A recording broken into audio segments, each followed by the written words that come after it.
Well, Activision Blizzard don't have a great bit of news here because Call of Duty Vanguard does not appear to be doing fantastically for them. The reasons why could be quite interesting, and certainly in the face of it, the numbers do look rather stark. So, basically, Vanguard it's launching in a tricky time. I mean, Halo Infinite, that just came out for its multiplayer. There is, of course, Battlefield 2042 as well. Also a game that is, has its pros, but also it is having some struggles as well. So it's a messy period for the shooters, basically. I mean, not Halo Infinite seems to be doing well enough, but for the others, they're having their struggles. And now, well, it's got a free weekend, November 18th to November 22nd. And usually you would think, well, free weekend is rolling that out already, just over 2 weeks from when the game came out, and there's a free weekend already? What? It would certainly make you wonder. And then, of course, for the broader context, well, Activision Blizzard stock has went like this, now to the point where Roblox, their shares have jumped 40% last week. They now have a larger market cap than Activision Blizzard. So, yeah, that's pretty crazy stuff, and undoubtedly not great for Bobby and the crew. Now, to go into the performance of the game, this is where it does get a little bit more interesting. At least from my subjective perspective, just kind of launched.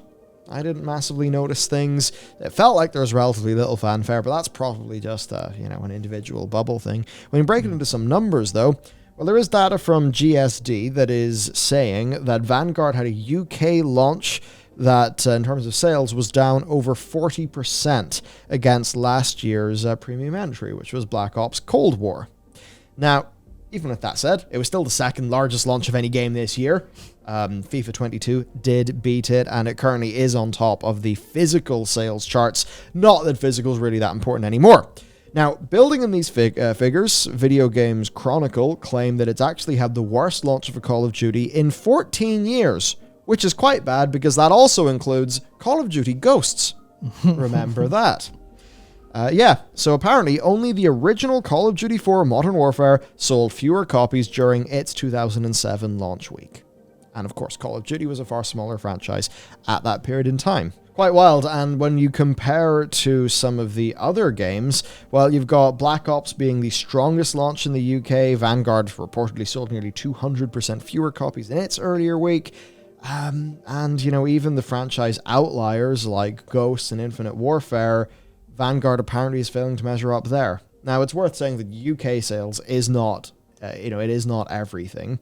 Yeah. But still, I mean, the physical sales being down 26%, that is what it is. We don't care about physical that much here. It's digital sales being down 44% that I think is the main thing of concern for this game. And look, it puts it behind all of these. And that definitely does look rough. And we try to discuss why. Well, we can't overgeneralize. That's for sure. But novelty? Is there going to be a lot of novelty in this game? Also, Call of Duty Vanguard is not... I mean, it is a World War II setting, but it's alt history. Yeah. And that's actually decently interesting to me, but I wonder if for some people it's like Call of Duty World War II, did World War II enough for them to be satisfied, and perhaps they're not really looking for a World War II experience just in the Modern Warfare 2019 engine? Maybe. Yeah, I mean, that's the thing when it comes to alt history. Alt history is still history. So it's more interesting than, just retreading the same kind of World War II story, whatever else. But unless that's communicated effectively to people, it just looks like, oh, it's just a World War II game. And it doesn't matter that it can transcend those boundaries in its execution when you get a sale based on how you're marketed, especially for a game this big to this audience. A lot of your sale will be based on marketing, based on what people expect, what they see at a glance. And if they just say, Vanguard doesn't really mean a whole pile. It's just the old thing. Whatever. Yeah, it's very much seemed to me that what they're trying to do is to create 3 franchises with an entry every 3 years. So Modern Warfare, a Black Ops, and World War II. Because, of course, 3 years ago it was Call of Duty World War II. That's what they seem to be doing. At least that's what it appears to be to me. But you just have to wonder if the World War II part of that plan maybe is going to be demoted somewhat, given just given what is going on with this. Seems like it. I just have to wonder then, like, novelty. Where is the novelty? There's a lot of samey things going on, and I think with Modern Warfare and with, well, at least from like a fantasy and like narrative perspective, you could see people maybe wanting to see the Modern Warfare storyline be continued on. People certainly did back in the day with the original. I think the same can go for Black Ops as well. People are like, oh, look, it's woods, and like sort of those touchstones that they get. But it's like Call of Duty World War II. Yeah, that happened. Call of Duty Vanguard, it's like it sort of feels like another thing. Yeah, which is really frustrating because, well, I'm sure it is for them because they put so much effort into trying to make this a great story. Going, here's all of these characters that we've really invested in. We're going to, they talked about how much they were like putting effort into writing it, and they want it to be this great story going forward. And the resounding response has been, we have to play it to experience the story, and we don't really want to play a World War II game. And the campaign impressions also critically have not been stellar. I mean, they've not been terrible, but it's just been like, yeah, it's another one. You can go do it. It'll be fun enough. I think it probably suffers from that thing of COD campaigns where they are just too short to pull off what they want to do. Yeah. And that's what I've found for almost all of them, really. Yeah. So there's that. Then also, there's just so much Call of Duty. I mean, you're playing COD Mobile. There's Call of Duty Warzone. Then there's a yearly, entry all of the time. It's like there's just so much Call of Duty. I have to wonder if there will be fatigue in a way where there was not fatigue in the past, because there wasn't a Warzone and a mobile also going on to make it just constant COD all of the time. I wonder if there'll be something there for some people. Though, would they be willing to take a bit of a hit for their annual entries and to sort of have some of that fatigue if it just means that, Warzone and all of that's just trucking on forever? Yeah, so like my read on this is that it's cannibalizing itself. That's what I think is just the probably the best way to put it, where people have so much Call of Duty in their lives, they don't want any more Call of Duty. And that's just like, well, yeah, that makes sense when you're trying to have constant engagement with no ebb or flow to Warzone or mobile, really, and then just kind of spike in this $60 purchase at the end of every single year. When I think it's like, thinking about the audience that I expect will play, it's a lot more of the especially when Warzone came to it, and it's been anyone who used to be a bit younger when like Call of Duty really took off. It was a very generally young audience. It was very generally like not a hyper core gamer audience, which is probably the nicest way I can say it, but a little bit more fickle in that sense, where I can see a lot of people go, well, I can play Call of Duty for free.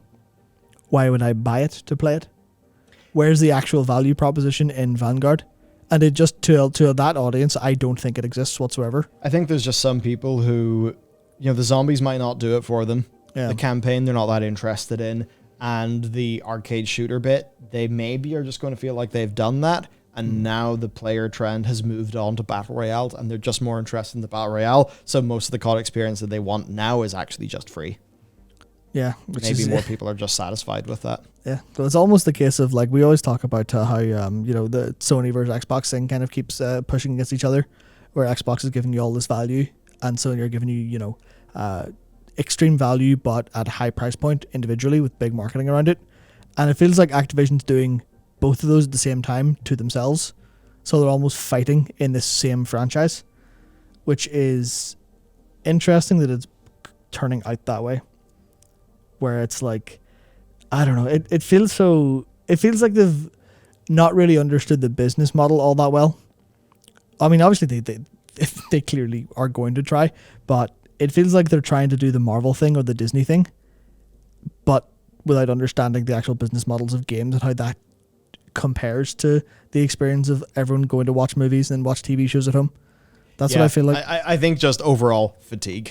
Yeah. Is probably what fatigue combined with perhaps this to a lot of people not having a killer feature, a massive big thing that's just going to grab them, because 2019 Modern Warfare, that was the return to Modern Warfare. It was a big new engine. It had all of those things that screamed, hey, this is unique and interesting and cool. Black Ops Cold War, it had a really good viral marketing campaign. That was quite successful for it. It had I think a theme that would have resonated pretty well with the COD user base. So it had all those things going for it, and it was Black Ops. All of those characters that people knew from the past, they were back. And in a way where they weren't just an unlock for the multiplayer mode like they were with Black Ops 4. So with each of those two games, you can really see the unique things that would have driven people there. Even though, of course, Black Ops Cold War had its issues, let's just say. With this, it's like, hey, it's another World War II. And I just don't think they've been able to find as many key marketing beats to really grab people in. Yeah, it's like they're trying to set up these 3 franchises using the weight of the Call of Duty name. But maybe there's too much emphasis on the Modern Warfare franchise and the Black Ops franchise initially, that the Call of Duty name won't carry as much weight by itself without something else extra there. Yeah, and right now we're in a situation where for zombies, there's some controversial things. The more traditional zombie elements will be coming out later this year. Same goes for the Battle Royale component as well. So those things could also hamper this game's release. It had 1 or 2 dramas as well. And so just as it stands, it is in a awkward position. And that essentially is it. And then, of course, when we think about things, we also are going to remember all of the rumors that were coming out about this game not being in the best state, of studios having to chip in and help. We then, of course, saw a bunch of studios across Activision Blizzard move to working on Call of Duty. That just does make you wonder, is it a situation where they did not have as much time as they needed to on this one? And maybe if this had been a smooth production, they would have had a few of those more just killer things to be able to drag people in. So as it stands, user score is not doing great. Those generally will skew negative if they have high engagement on... They'll either skew negative or positive because it'll be very much like, the crest of a wave of sentiment that drives people bothering to go to Metacritic to leave a user review, because let's be real, who the hell does that?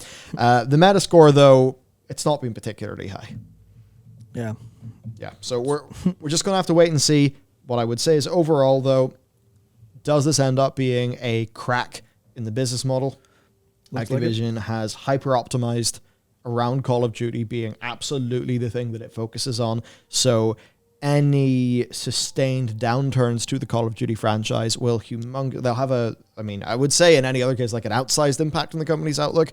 Here it will have just a large impact on the company's outlook because they have made themselves the Call of Duty people. Yeah, I mean, I think we'll have to find out if in the next couple years we have a perfect example of a company putting too many eggs in one basket. Yeah.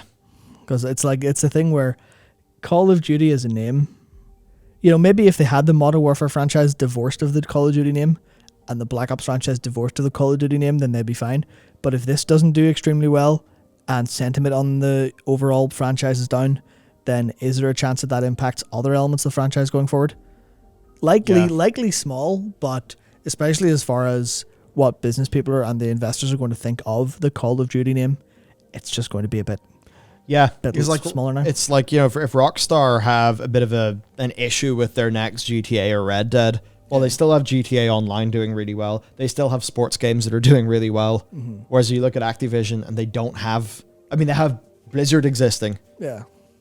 Blizzard's where they get their diversification from, even though that's kind of like Blizzard fans for the most part. So, I feel like it's a riskier situation for them. Yep. And that's basically where we've got to leave it. There's not too much else to say. Yeah, except for just one vindictive statement, which is I really, really hope that they come to regret cancelling all of the Crash and Spyro they're working on.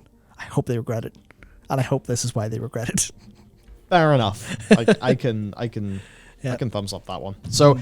There we go. Let's see what goes on with them. That's it for now. Let us know what you think and how your Vanguard experience has been, and we'll see you next time.